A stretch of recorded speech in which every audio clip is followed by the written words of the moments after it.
now proceed with the next item on the agenda, which is the issue of Commodore Tariela. Do you have any statement to make?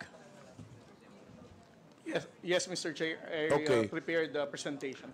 Okay, let us proceed with the presentation. Afterwards, the first to interpolate will be Congressman Ernest Junicio.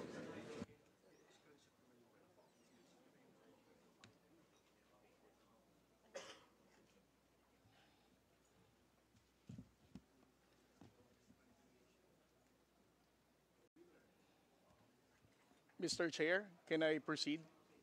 Pakilapit lang po yung mikropono. Mr. Chair, can I proceed already? Yes, please proceed.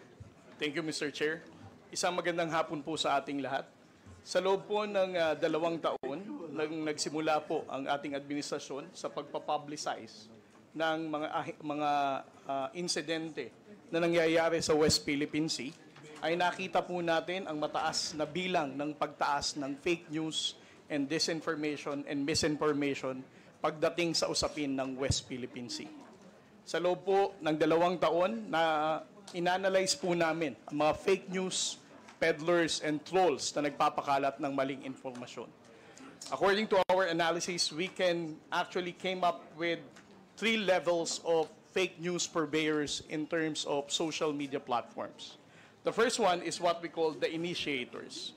Ito po ang mga kilala po nating social media influencers na nagbibigay ng maling impormasyon pagdating sa usapin ng West Philippine Sea.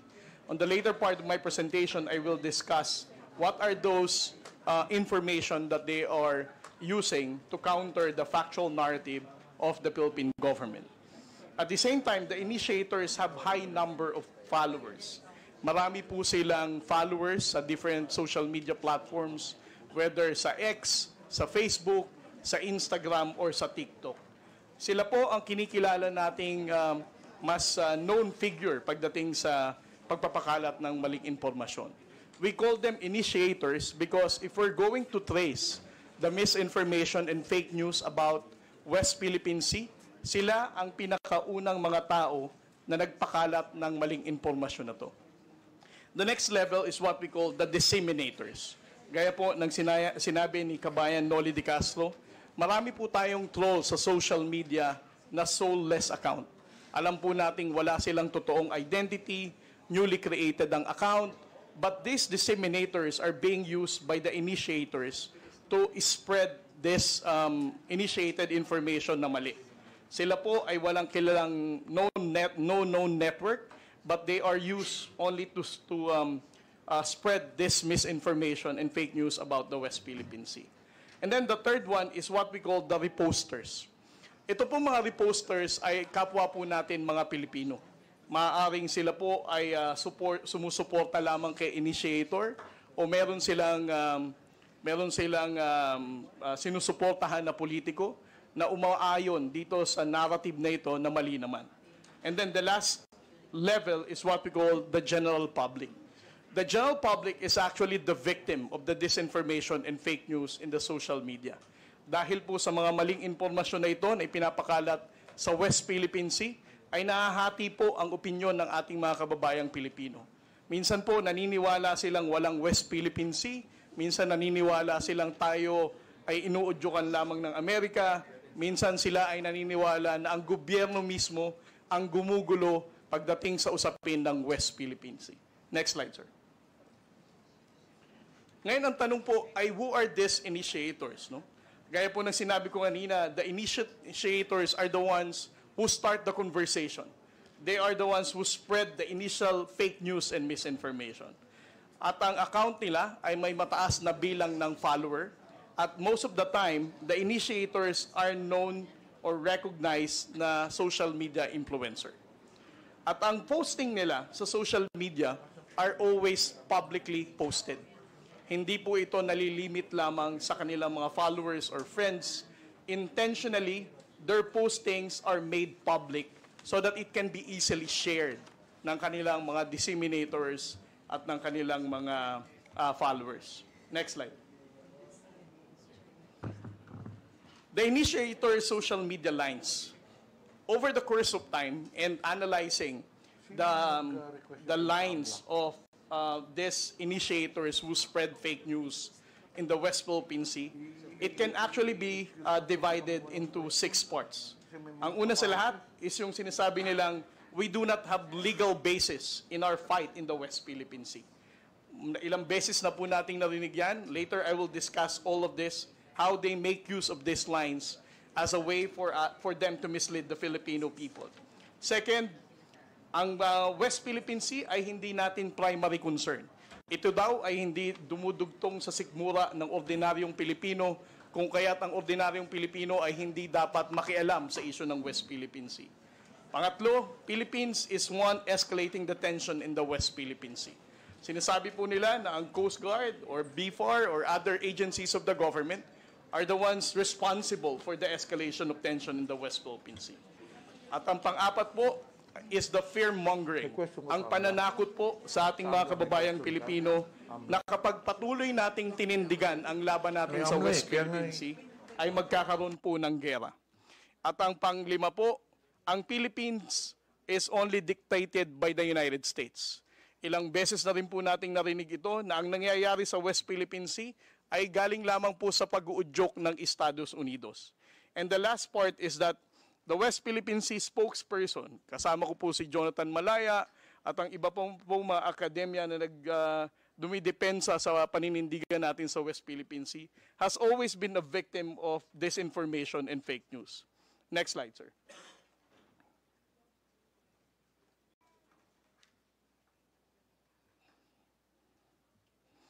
For their line na we do not have legal basis, paulit-ulit po nilang sinasabi na ang West Philippine Sea is just a fiction.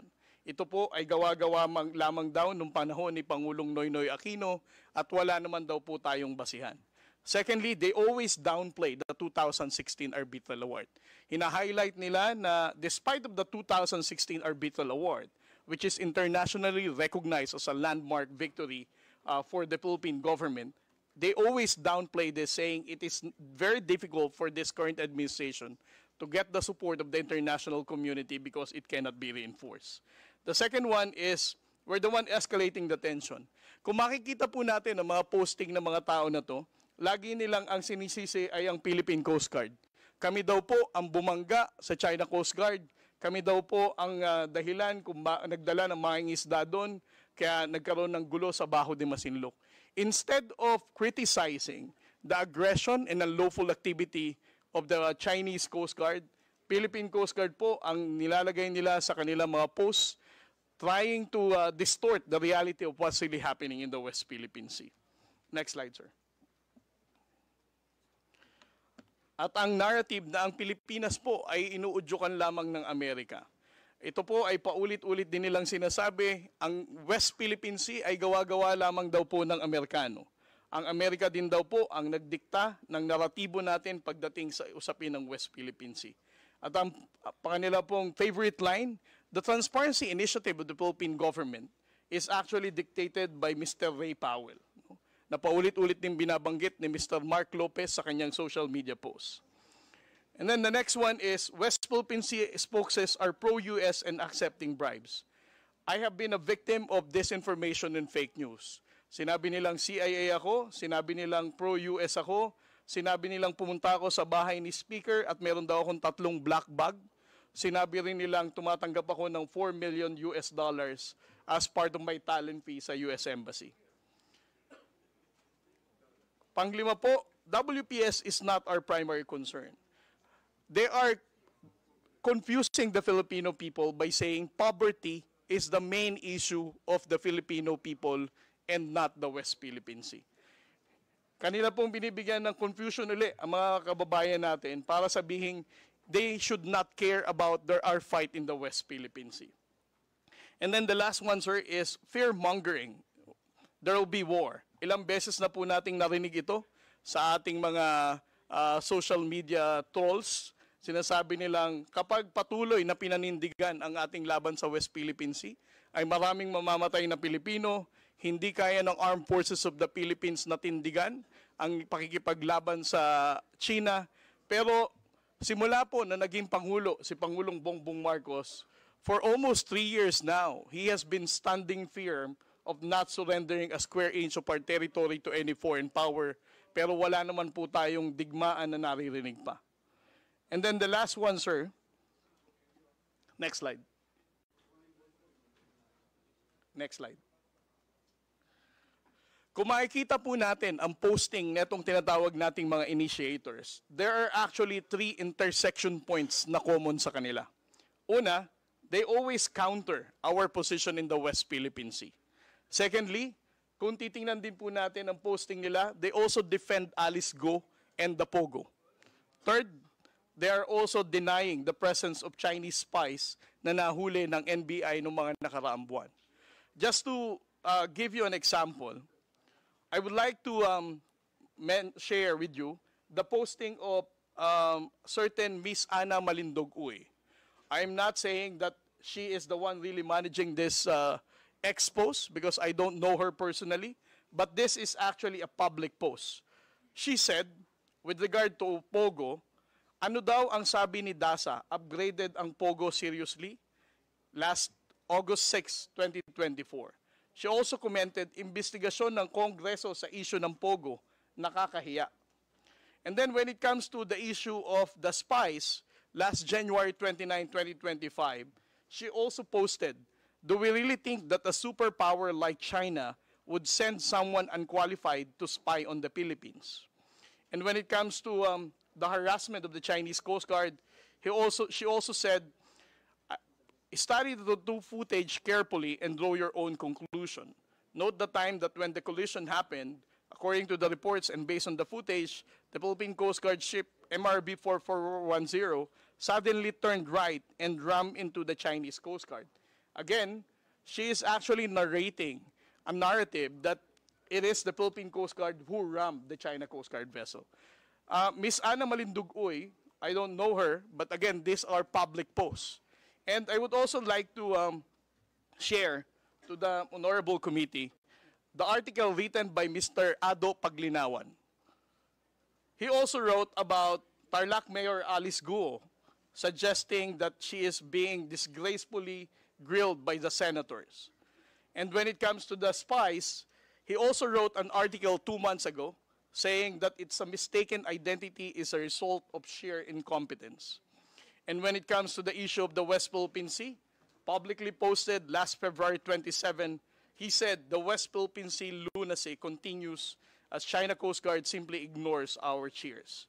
These are the types of the issues that I would like to present to the Honorable Committee, sir, to highlight that the issue of disinformation and fake news is actually countering our own position in the West Philippine Sea. Thank you very much, Mr. Chair. We'll now proceed to the interpellation. Ernest Dionisio, representative, is now recognized. Thank you, Mr. Chair. Thank you to our colleagues. Commodore J. Tarela, magandang hapon po sa inyo. And thank you very much for the detailed presentation. Actually, marami po akong tatanungin sa inyo, supposedly, but it was already answered by most of the questions na tatanungin, nasagot na po ng presentation ninyo. Commodore J, alam ko yung laban nyo sa West Philippine Sea. I would see you in the news, yung mga fake news naman na kayo yung dinidiin pa na masama. Yung masakit kasi dito, Mr. Chair, kung sino na yung nilulusob, sino na yung inaargabyado, yung pa may kasalanan. This has to stop. So, Mr. Chair, just like to ask a few more questions kay Commodore J. Commodore J, ito bang ano bang talagang diferensya sa opinion ninyo yung pagkakaiba ng opinion sa fake news? Mr. Chair? Well, para sa akin po, Honorable Congressman, sir, no? Ang usapin po ng West Philippine Sea should not be subjected to your own opinion. Actually, as part of the transparency initiative of the Philippine government, we have been disclosing factual reports, no? Incidents that really happened, supported by photos and videos, to show the Filipino people what really transpired. So if you are a blogger or a social media influencer trying to counter such narrative, I think we should understand everybody is entitled for their own opinion, but disclose countering a factual narrative of what really transpired with regard to our own national security is really a concern.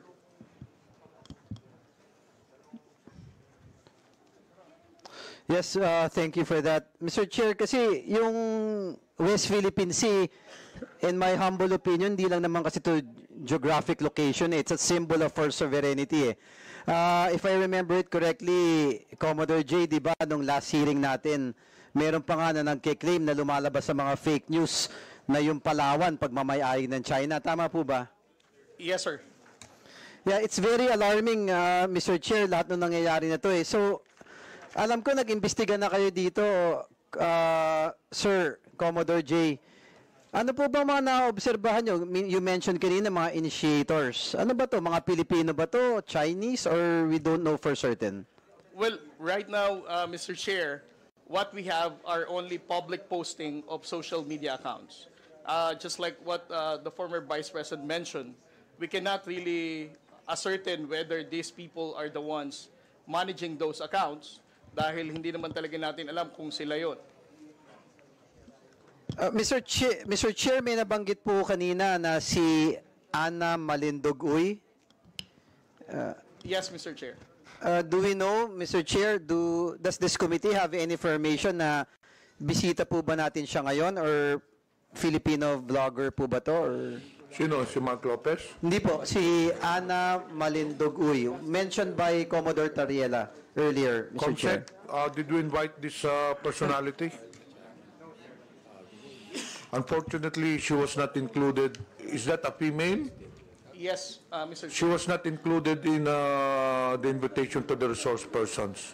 Maybe, Because there- thank you, Mr. Chair. Maybe it would be prudent since Commodore Tariela mentioned some posts that are very detrimental for our sovereignty and for the safety and security for our country, that probably this individual, be it true or not, we can try to find out through the committee and have this person invited and probably shed more light to the posts that was shared by Commodore Tariela, Mr. Chair. Comsec, please take note. This individual will be invited for the next hearing. Moving on, Mr. Chair, yung 2016, as mentioned by Commodore Tariela, yung arbitral award. In my humble opinion, ito napakalinaw na eh, na pagmamayari ng bansa natin, yung kinokontest ng ibang bansa eh. What I don't understand is bakit kinokontra pa to.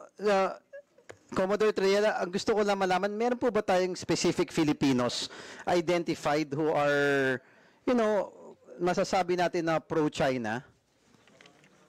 Well, Mr. Chair, if we're going to base on the social media posting of what they, how they appreciate the 2016 Arbitral Award and how they downplay our fight in the West Philippine Sea, I would say that they are really going against our national security and that they are not pro-Philippines, Mr. Chair. However, I would also like to add that what is difficult for us on the Philippine Coast Guard is that we cannot really identify whether these people who are using such accounts are those actual people named with that social media account, sir. Thank you. Mr. Chair, I would like to request that all the information that has been presented by Commodore Tariela, also yung mga vloggers na hindi naman natin ma-determine kung tao ba o Pilipino ba, baka makuha natin yung mga handle nila and maybe NBI or someone from our government can really check. Mr. Chair, this has to stop. We have to find out who these people are. Okay, baka mga Chinese to o kung hindi man, baka mga Pilipino na napinagkakalulo yung bansa natin. This has to stop. This is the reason why we have this hearing, you know, to shed light and to stop the fake news na nakaka-apekto na doon sa sovereignty ng ating bansa, Mr. Chair. Also, nakakabagabag kanina yung presentation ni Commodore Tariela na hindi lang pala West Philippine Sea, na nagduduktong-duktong din to doon sa Pogo. O, nadinidepensahan pa nila, na naduduktong pa doon kay Alice Guo, na allegedly, na spy, na, you know, ang narrative nila all about pro-China eh. So, Mr. Chair, na again, kay Commodore Tariela, kung hindi naman kalabisan sa inyo, please give this committee a copy of all the information that has been gathered by on your side sa Philippine Coast Guard, and we will try to dig deeper and find out who these people are and put a stop to it. It will also give guidance to us on the laws that we will be making to determine, Mr. Chair. Ito na nga yung pinag-uusapan last hearing tsaka ngayon eh. With what Congressman Rog was saying earlier, na importante talaga na naka-register yung mga tao sa account ng mga social media eh. Anyone can simply make an account, gagawa ng false claims, kung ano-ano, tapos ini-influence yung mga Pilipino. But I do believe Filipinos are very smart at walang Pilipinong tunay na magkakalulo. Ang hindi ko maintindihan, kung meron man, ano bang reason nila? Is it political or is it because of monetary gains? But there should be no Filipino na dapat ipagpapalit mo yung bansa mo para sa mga idol nyong politiko o para lamang sa pera, kapalit ang sovereignty at security ng ating bansa. This has to stop. So again, Mr. Chair, may I manifest that we really have to find out who these people are. We will not stop. The committee will not stop. And again, ako lang, simple manifestation, Mr. Chair. To Filipino vloggers, minsan nakikarried away tayo sa mga nababasa natin o napapanood. Last hearing, tinanong ko yung mga vloggers natin. Sinabi naman nila na walang naniniwala sa kanila na ang Palawan parte ng China. Yun na pinapakalat online eh. Ako yayayain ko lang yung ibang vloggers natin, no? I know masipag kayo mag-post o gumawa ng iba't ibang content. Why not do a content that will protect our country? Why not do a content, meron kayong mga following eh, meron kayong mga taong naniniwala sa inyo. Isn't it prudent enough for a Filipino na kung gagawa ka na lang ng content mo, it's to fight for our country. Sometimes nalulungkot ako kay Commodore Tariela, tinitira pa ng ibang tao na tuta daw ng Amerika. Tapos yung Amerika minsan tinitira na yun daw may gusto ng gulo. No. Let's try to dig deep. Sino ba nang gugulo sa Pilipinas? Sino ba ang pumapasok? Sino ba ang agresor? Mr. Chair, enough is enough. Kami sa Tondo, mga batang Tondo, hindi kami papayag sa mga taong ganyan.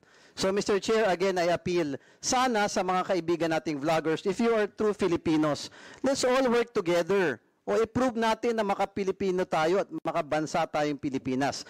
Labanan natin ang negative news ng China, and let's stand for our country. One flag, one country, and one Filipino. Thank you, Mr. Chair. Thank you.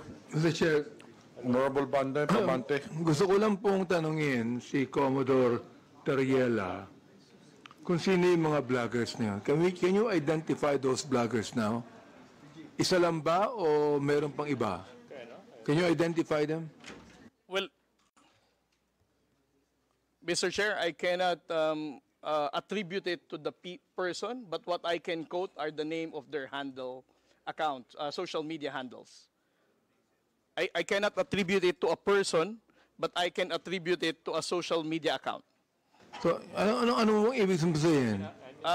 Because as I said, Mr. Chair, hindi naman natin alam kung sila talaga yung may-ari ng account, but alam ko na yung pangalan ng account.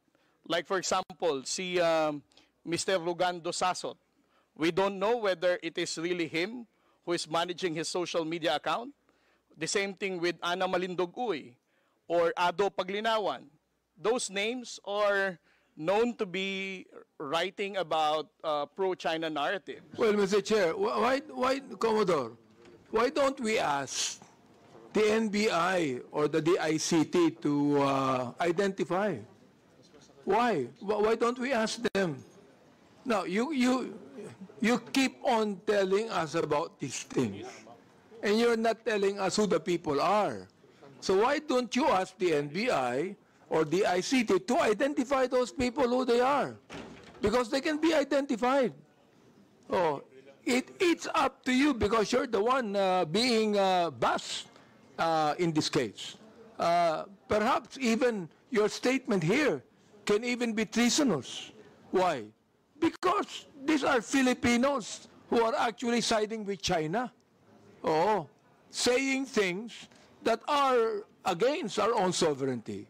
So, Mr. Chair, I would like to ask to Commodore Tayela to ask the NBI and the ICT to finally identify these people And if you do that, Mr. Chair, we're going to invite them here, so they could be able to shed light to what they're saying. And also, let them realize that this committee is now crafting a bill that will regulate these things. Akala ba ng mga vloggers natin, malilibre silang lahat sa mga bagay na yan? No. There should be certain regulations on this, Mr. Chair. Do you know why?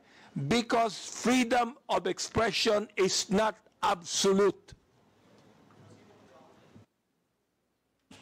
Are there any further questions with regards to this issue from the members? Mr. Chair, I would like to ask Commodore Tierla if he's willing to ask the NBI and or DICT or the Department of Justice to finally identify these people. Yes, Mr. Chair, on the part of my office, I will be forwarding the report and the post of those known social media influencers that we have identified that are countering the factual narrative of the Philippine government when it comes to the West Philippine Sea.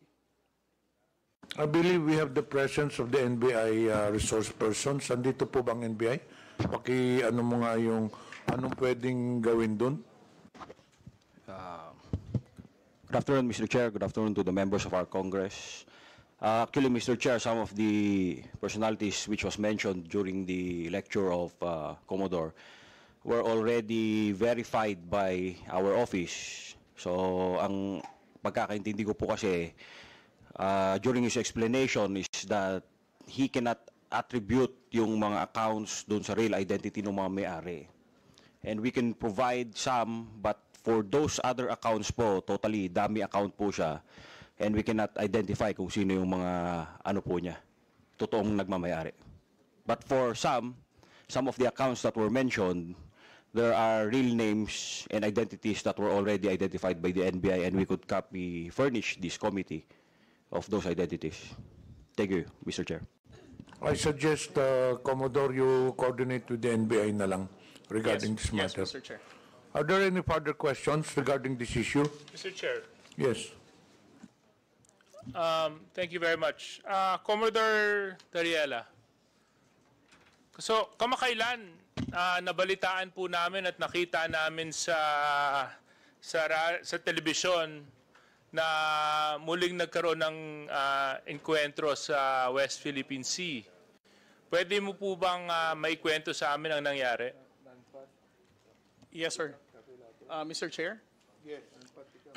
What transpired in the past 2 days, Mr. Chair, is that last April 5, the Philippine Coast Guard monitor the presence of China Coast Guard 3302 at a distance of 82 to 85 nautical miles off the coast of Palawig, Zambales. And because of that, the Commandant of the Philippine Coast Guard, Admiral Ronnie Hilgavan, directed BRP Cabra to challenge the presence of the China Coast Guard vessel. And last April 6, what happened, sir, is when the Philippine Coast Guard vessel was challenging this 99-meter vessel, which is relatively larger than the 44-meter vessel that we have, carried out a dangerous maneuver, attempting to, as if they are going to ram a smaller Coast Guard vessel. But thanks to the seamanship skills and the professionalism of the Coast Guard sailors of the Philippines, we were able to prevent from being rammed by the China Coast Guard. And just yesterday, sir, again, the China Coast Guard 3302 did another dangerous maneuver, attempting to ram the aft, which is the behind of the Philippine Coast Guard vessel, when we were also challenging them yesterday at a distance of 92 nautical miles off the coast of Capones Island, sir. And that area is well within our special economic zone, no? Yes, sir. That is well within our own exclusive economic zone. Exclusive economic zone. And ako, Commodore, nung napanood ko po yung video sa TV, the news, talagang nakaramdam ako ng konting galit. Kasi nakita ko yung isang dambuhalang Chinese vessel na palapit ng palapit habang pilit naman tumatakbo yung atin. Kasi nga baka mabangga. At mukhang babanggain talaga. At buti na lang kamo, magaling yung ating mga seafarers nakaiwas. Kung hindi po nakaiwas, ilang kayang Pilipino maapektuhan kung dumating po sa punto na nabangga? Well, we have to understand, sir, na ang barko na to is almost double the size of our BRP Cabra. So you can just imagine the impact nung bilis nung barko na yon sa pagbangga ng mas maliit na barko natin. Parang to describe it, parang isang Wigo na Toyota na kotse binangga ng isang 6x6 truck. So that is the reason why the Philippine Coast Guard has to run away for them not to be rammed by the China Coast Guard. Kung sakali pong nabangga tayo, definitely ang mga crew po ng Philippine Coast Guard vessel ay nasa harm's way na po. At tayo po ngayon siguro ang nagpapanik, how can we be able to rescue our Coast Guard personnel, sir? At tunay pong nakakakulo ng dugo nung nakita ko po to kasi atin po yung lugar eh. Diba? Atin po yung lugar. At dito po sa hearing natin ngayon, napakahalaga po na ma-address po natin yung mga fake news na lumalabas laban sa issue ng West Philippine Sea. Because what I fear, Commodore, is due to the fake news, this might lead to Filipinos being misguided when it comes to properly understanding the issues of the West Philippine Sea. Do you agree with me when I say this, Commodore?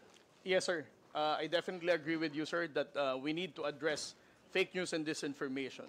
Dahil kung tataas po ang bilang ng mga fake news and disinformation na yan with regard to the West Philippine Sea, mawawala na pong saysay ang paghihirap ng Armed Forces of the Philippines at ng Philippine Coast Guard na itinataya po nila ang buhay nila para po sa West Philippine Sea. So sa isang bahagi, Commodore, would you agree with me when I say that maaaring isang strategiya to na ginagamit ng isang banyaga laban sa Pilipinas para magkaroon ng confusion sa ating mga mamamayan sa paglaganap ng fake news laban sa Pilipinas sa usapin ng West Philippine Sea? Yes, sir. I definitely agree with you, sir, that most likely this is a state-sponsored misinformation tactic para gibain po ang pagkakaisa ng ating pong bansa pagdating sa pagtindig sa issue ng West Philippine Sea. Okay. Thank you very much. Now to our vloggers present, Mr. Chairman, can I get a show of hands kung sino-sino po sila nandito ngayon? Actually, we'll proceed on that. Tapusin na lang natin yung kay Tariela. Yeah, patapos na po ako, but critical lang po kasi sa akin yung mga vloggers dito. The social media personality that was mentioned by Commodore Tariela, George Paglinawan, is here. May know where George Paglinawan is? Oh, yan. If you have any questions. He was mentioned by if I may. Commodore Tariela kanina. If I may, Mr. Chairman, I am George Ahmed Mr. Paglinawan. Chairman, I think I have the floor. Okay. Yeah. So anyway, Mr. Chair, I just wanted to ask first, I don't have any particular questions to Mr. George. Yung gusto ko lang malaman, yung mga vloggers na nandito ngayon, pakitaas nga ulit yung kamay ninyo. Hindi ko kasi kayo kilala isa-isa eh. Kanina, kung susubaybayan po natin yung takbo ng hearing, makikita po natin na napakahalaga po ng papel na ginagampanan ninyo sa paglaganap ng balita at sa mga pangyayari sa ating bansa. And in a certain way and in a certain form,